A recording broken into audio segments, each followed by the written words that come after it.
I think there's a unit on my tail.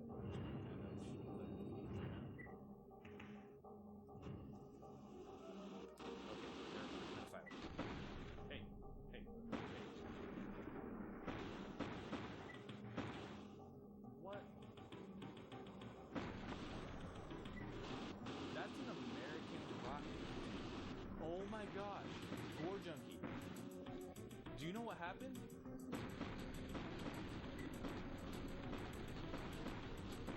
Do you know what just happened?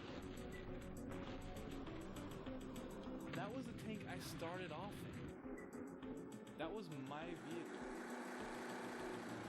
Hey, hey, hey.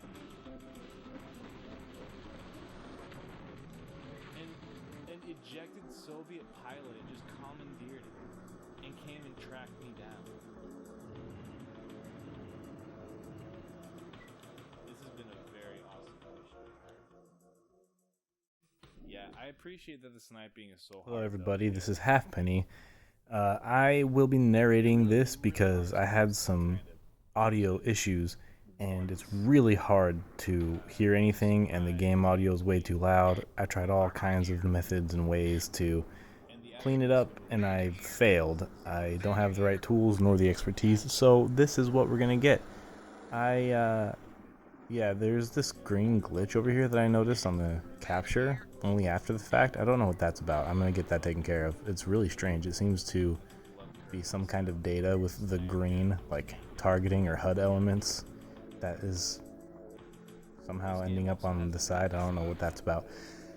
But we're going to show 2 attempts of this mission that I did on stream, and it's, to me, so far in this playthrough, one of many that I've done with this game, which I love. This has been the best example of why this game is so good. Battlezone, as you probably know, is a classic PC game. It's considered one of the greatest games of all time, and I agree. I think it's wonderful. The PC version's great. There, I just got blown up, and cool thing about this game is that you can eject out of your vehicle and commandeer others, but here I had too much velocity and smacked into the side of the cliff because my tank was, these are all hover tanks as you can see, and mine was tilted over and kind of just blasted me into the wall there. So we're starting over. But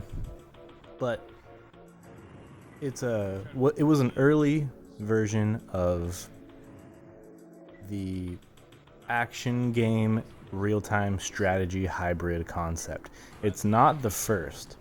The first game that I can remember, and feel free to correct me on this, that was a first-person view tank action game and a real-time strategy game all in one, was called Uprising Join or Die, which predated Battlezone by about 2 years. I believe it came out in 1996. It's another game I love, so we'll talk about that later. Uprising is a great game. But I think Battlezone is much more refined. It's a better game. Now, this is the N64 port, and I'll do a full review on it, I think, but just a brief rundown of my reason for doing this. This is a compromised port. It's true. I don't deny that. But it's basically the full game on the Nintendo 64 with some exclusive content that you can't officially get anywhere else.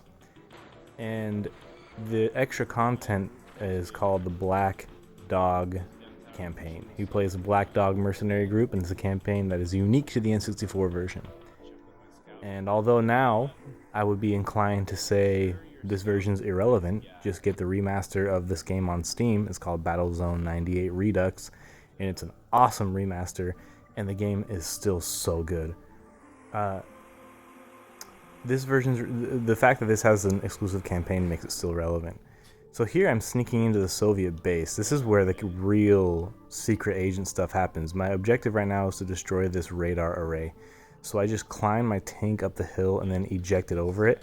And here, when you're on foot, you can enter sniper mode, and you can snipe out the enemy pilots and steal their vehicles. And so it's always risky to do, because when you snipe out an enemy, his friends will notice you and they'll come chase you down, and you're obviously very vulnerable like this. So here the turrets notice me, so I'm taking cover behind this little mound, and the shenanigans begin here. where I don't know what's going on, but this enemy tank I think is going after my friends and didn't notice me. So I see him up there, and we just are gonna pop him. That was a pretty nice shot, because sniping in the N64 version... Oh look, there's a Soviet pilot gunning me down. Oh, accidentally bumped into that turret there. Sniping is really difficult to do. You're managing the momentum of your aim quite a bit. So here I've taken a Soviet tank, and they're all on my case. They're all shooting at me, but I'm going to try to destroy this radar array. And the turrets are deploying all around it, as you can see, desperately trying to shore up some kind of defense. But here I am blasting away at this, but my health is ticking down like crazy. I made a mistake of circling around, and that other turret got a clear shot at me and just really worked me. So you automatically eject when your vehicle blows up. And in this case, I had so much velocity and angle that I just went right over the cliff again. So I'm kind of back where I started. So here my team is being... I have 2 tanks with me who I've commanded to follow me. They're being harangued by Soviet fighters. These are the light units. They act as like scouts. They look really cool. I love the articulating wings. And so I'll hop in here, and I'm right back at it. I'm a Soviet fighter. Again, the fact that I made 2 sniper shots in a row is unusual, I'll say. So it felt extra cool. I'm also, not a great shot in general. But so we're going to jump jet over here, and we're back at it. And this radar array is on its last legs anyway, so it doesn't take much to finally do away with it. And here we go. So the real-time strategy part of this game, you see these white geysers in the environment. You take a mobile base called a recycler, and you're supposed to deploy it on these geysers, which provide it power. And then you gather up scrap metal. Sometimes there's just fields of scrap metal, and you can also get it from destroying enemies. And those are your resources. That's basically your currency for building units. Here I go. I'm ramping over the top there. And we are... This game, it's an N64 game, so it is foggy. But Venus, which is the planet that we're on right now, is more foggy than usual. And it's got that cool effect you can see where the fog kind of oscillates. It goes away from you and toward you. I think it looks good. I mean, I can see how someone wouldn't like it, but I think it works. And the fact that this game also takes place in the Cold War, and so the fact that you would have to get in close with your enemies feels very Cold War-ish, even though there's a lot of sci-fi elements. But yeah, this is literally a solar system spanning conflict in 1969 or whatever. So here I got an armory, and the armory can throw you power-ups, but it can also drop the Day Wrecker bomb. I suppose it's supposed to be some kind of nuclear type device. Regardless, it's quite fun to use. So you'll see how it works here. You can see right there is where the bomb appears on my radar. It's a 3D radar, so it accounts for the altitude. So it kind of will slowly descend on its target. I'm like unreasonably excited. Like, am I too close? I don't know what this is. But we're about to blow a big old hole right through their front gate. I need to keep building stuff, by the way. About to hit it, right?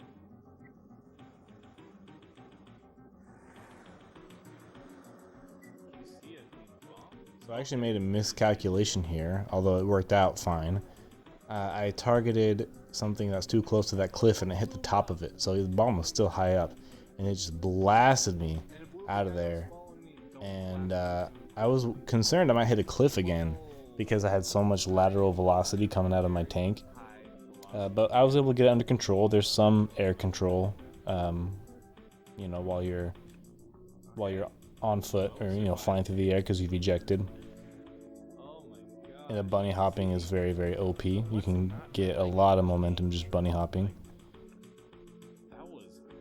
So being on foot's a pretty useful way to be between sniping. I mean, it's not useless. I mean, you want to be in a tank. You really don't want to be caught on foot, but And so here I will order the factory to build a light tank. Then I will order the light tank to pick me up. Howitzer. We'll build a howitzer battery, and then we can do some artillery stuff. And there she is. My guy drove it over to me, and you could barely see him out the corner of the view there. He was walking back to the recycler. And pilots are the other resource, and so you can only build as many tanks as you have pilots and scrap. So now we're going to the Soviet main base. We're going to finish off this mission. We'll show off our mountain climbing technique. It is a game of technique. The piloting of the tanks feels really good, and they require a fair bit of technique, so they're very satisfying to pilot as well. But this fog makes it so sketchy here. You can't see the ground come up, and yeah, kind of slammed into the ground there on accident. So we're climbing up this little craggy outcropping here. Oh, and I'm being attacked by someone.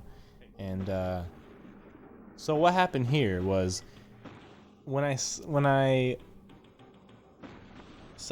launched out of my rocket tank. This is the tank that I started the mission with.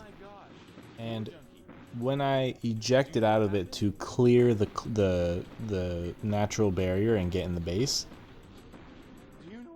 a Soviet pilot that was fighting my guys had ejected and had commandeered my tank and then came and tracked me down with it. So that was a really cool moment. So why did people hate this game? Clearly you can tell this game is really cool. People thought that this port wasn't good, but I think partially because the PC version is so rightly venerated. People consider it one of the best games of all time, and it is.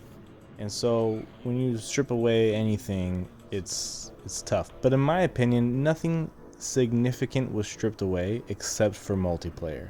You can still watch Battlezone matches using the remastered version, and before that came out, there was like a free client you could download, and people have been playing Battlezone multiplayer this whole time, and it's amazing. It's got all the base building, and so it's, you know, base against base, and everyone's trying to gather resources. It's a real-time strategy game with an action tank sim part, and it's, you know, it's player against player. It's an awesome accomplishment. Here you can see I'm dropping the day wrecker on the Soviet recycler. I actually kind of missed because it's hard to target in this game. I mean, that is the game is not perfect. It's definitely flawed. Hey, me too, man. But Thanks again for hanging out. the multiplayer not being included. So there is multiplayer, but we don't talk about it. It's just so bad. It's very basic deathmatch type stuff and nothing else. There's no base building. It's worthless. But yeah, that's a big deal. I mean, I personally don't mind. I don't play many multiplayer games, and the fact that the full campaign, I think, I could be wrong about that, but I don't think I am, is included in this version, and there's an extra campaign. That's pretty cool. Now, the PC version did also have a third campaign that came out as an expansion pack where he plays the Chinese, and that one's cool too. It's really hard though, but yeah, it's definitely is worth it to buy the version on Steam. It's a great game, and this is just a port of it that's you know, stripped back, but it's all there and has a different. So it's still relevant because it has that unique campaign. The other part about this game, the other complaint, is that the music is kind of poor. I don't remember much about the music from the PC version, but it's very poor. So here we go. One day wrecker bomb later, and we win. We just blasted the Soviet-based smithereens. So if you're so inclined, please join us on Twitch. That's where all this happened. So thank you so much for watching.